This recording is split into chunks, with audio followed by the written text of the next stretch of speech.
I am Trexie D. Acohedo. Ang natadi karon sa amo ang seawall para mamunit og mga gagmayng plastic para makahelp sa atong community and also sa atong environment.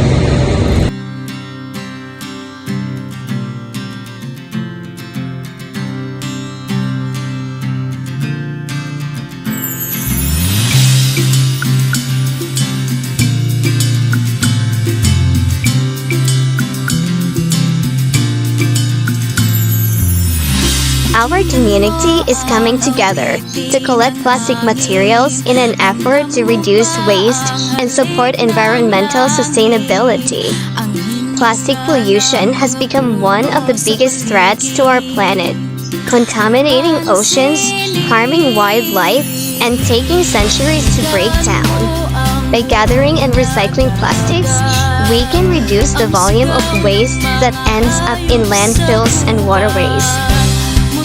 This collective action will not only keep our community cleaner, but also help minimize the environmental footprint we leave behind.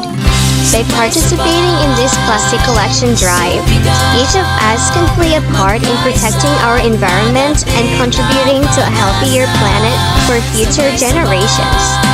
Recycling plastic allows us to reuse resources, reduce the need for new plastic production, and save energy.